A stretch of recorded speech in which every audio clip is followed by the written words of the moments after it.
Hi, Kim from inspiredtosing.com here if we haven't met before. And if we have, hey, it's great to see you again. Thank you so much for being here. Now, this video is for beginners, those of you that are just dipping your toe in the water, wanting to start learning to sing, but don't really know how to go about it. And so I just thought that I would do a video on a few things that you'll probably want to know before you head down the track of learning about singing technique, learning how to practice, and all of the things that come with that. So the first thing is that just about anybody can learn to sing well.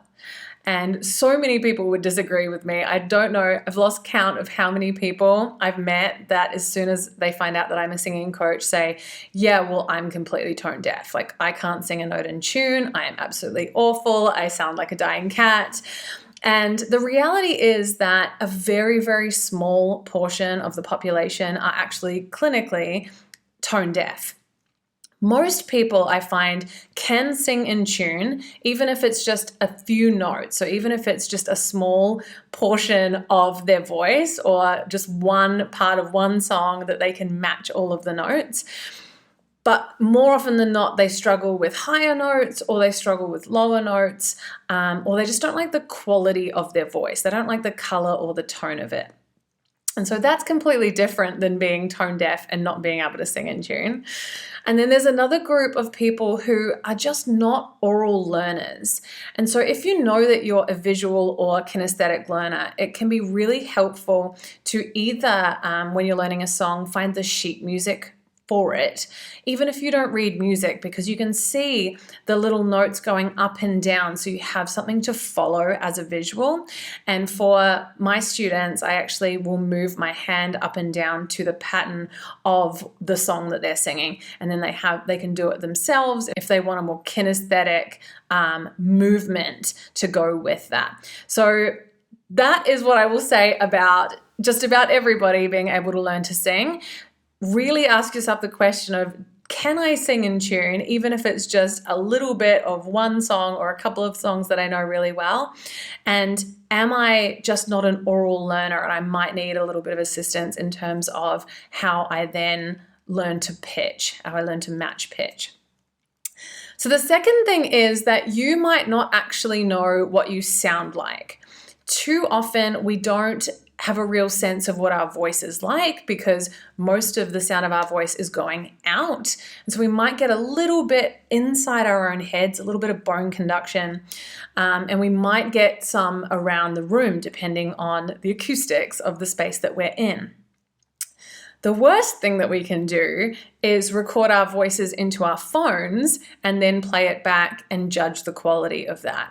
So the recorder on your phone is not great, the speaker is not great, and it compresses the file, it compresses the sound of it. So you don't want to be judging the fullness and the color of the voice. You can record yourself to make sure that you are matching pitch and matching notes, but I wouldn't judge the quality of it. So what I do suggest is that you cup your hands around your ears. I know you're going to feel a little bit silly doing this, but I promise you it's worth it. So you can see that I've got my elbows out in front of me. And now even when I speak, I can hear my own voice better. So this is going to give you more of an idea of what your voice actually sounds like, because we're not using a recording device that's going to change the sound quality of your voice and compress it. You're actually getting it in real time. So when I've got beginners that are working on their voice, I often get them to do this because then they can hear nuances when they're learning how to shape their words differently and how to use their breath differently, which I'm going to get to in a minute. They can hear the differences. They can also hear the improvement. So if you think that you are absolutely abysmal, take a listen like this and let me know. Hopefully it's just that little bit better than that you thought it was. So that will capture that for you. The third thing is that we have different areas of the voice. We call them different registers of the voice. So you have one that you're probably very comfortable with, which is the lower part of your voice. We call it the chest voice. And that's because when we are singing, And when we're humming, we can feel it resonating or vibrating in the chest cavity. So depending on how low the note is, you're going to feel it here, through the throat, and in the mouth. So if you think of a note that feels quite low for you and you hum it, I'm going to choose one for me, but choose one for you. And you do it relatively strong, relatively loud, you should feel that kind of vibration or that rumbling, mouth, throat, or chest. So that's what we call the chest voice, the lower portion of your voice. As we move up, and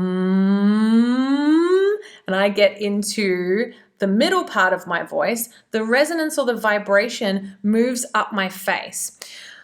Beginners generally don't like letting the voice transition because we feel nice and grounded and comfortable in our speaking voice, and we just assume that we should keep our voice in that one gear and with those same sensations. So it's just kind of good for you to experiment with something like humming because you don't have to worry about the sound that's coming out and you can feel those vibrations a lot more, as to really feeling and letting them move up your face. So the chest voice is the first lowest part. The mix or the middle part will start to resonate more around the nasal passages. It's very subtle, so if you don't feel a lot of sensation, don't worry about it. And then as you go higher and higher, which you may or may not feel comfortable doing, we go into what we call the head voice, which is all the way up here. And I can feel it kind of moving behind the eyes and up even higher.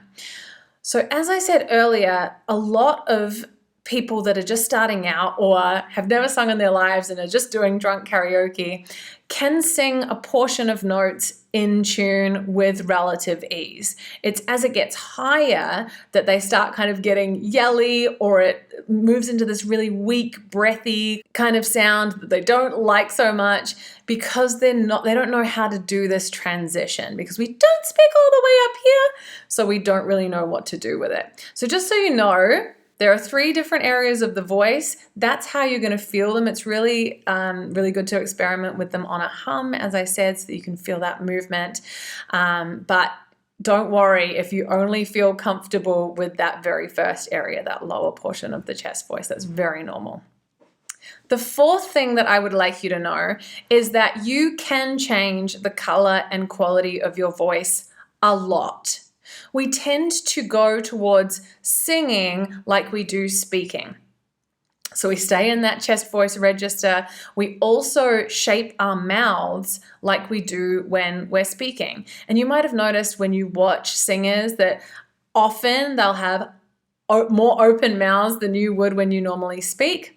And the way that they pronounce words sometimes is a little bit different than the way that you would speak them in conversation. And it also depends on your accent and your dialect and culture and things like that as well, in terms of the way that you pronounce things. But the way that we sing is going to be dependent on what color or what tone you want for your voice, which could be different if you're doing different styles. It can be different if you're in different contexts.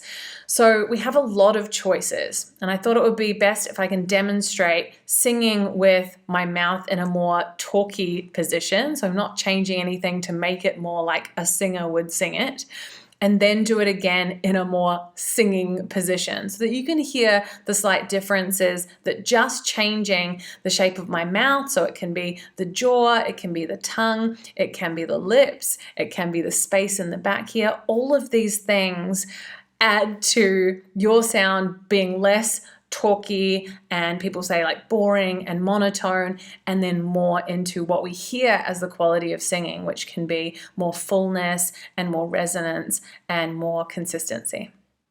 All right, so here I am going to do just with my talking mouth shape. Come on, skinny love, just last the year. Pour a little salt, we were never here. And then if I change the shape to be more like I would do it if I was singing it. Come on, skinny love, just last the year.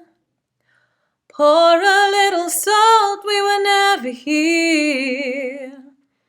Hopefully you can hear the difference in that. It's always hard to know when I'm recording into a mic and haven't played it back, but I can definitely notice a difference. It's warmer, it's richer. And what I'm doing is I'm increasing the space in my mouth in a number of different ways. I'm relaxing and opening the jaw a little bit more, as you could probably tell. But there are lots of elements that you can learn, all of these puzzle pieces that you can put into play and pick and choose to create different colors. So don't think that your unique voice is one thing and one thing only. That's why we learn all of these techniques. We learn all these tricks and tools and how the physiology can lend itself to different styles and different colors and brightness and darkness and richness and all of that sort of thing, so that you have options and so that you can really discover what is available to you. So that's where I get really excited, is where we get to play. The fifth thing I want you to know, and this is the final thing, I'm going to leave it here, is that your breath is the fuel. And most of the time, I think that we just think that we inhale and then we sing. We don't give it too much thought. But the way that you treat your breath can be everything. It's what is the fuel for power. It's what is the fuel for consistency and warmth and what we call resonance, that kind of fullness to the voice. How you feel doing it. So if it feels really stretchy and really strained, versus it feeling really easy and it feeling like it's flowing, it's kind of coming out of you like syrup, right? So that's the very first place that I suggest that all singers start, is learning about the breath, learning about how we talk about breath support, supporting the voice for whatever you're wanting to do with it. And luckily, I have a workshop that I would like to give to you guys absolutely free if you would like to join me, if you would like to watch it, so that you can start to learn about this very first pillar of vocal technique, so that you can understand how you need to change your breath. So we don't want you breathing like you do day to day, like this. Everyone tends to kind of be at karaoke gasping in and the shoulders are up and it feels really tense and you run out of breath. You can train your body into different habits so that it feels more comfortable and so that it's behaving more efficiently and it's really fueling the sound that you're wanting to make, and you can start trusting that sound more, because that's where we want to get to, right? Is trusting and enjoying the sound of your own voice. So I hope that this was helpful. If you want to watch the workshop, I'm going to leave the link below so that you can sign up. You just need your name and your email address, and then you will get access. And I hope that it really helps you take that first step on the journey of discovering what might be possible for your voice, because it is like any other instrument. It's like learning the trumpet. You need to figure out how to do it. It's not always instinctively built into us. So there's so much that you can do. I would love to help you get started. And if you've got any questions, reach out. Have a great day.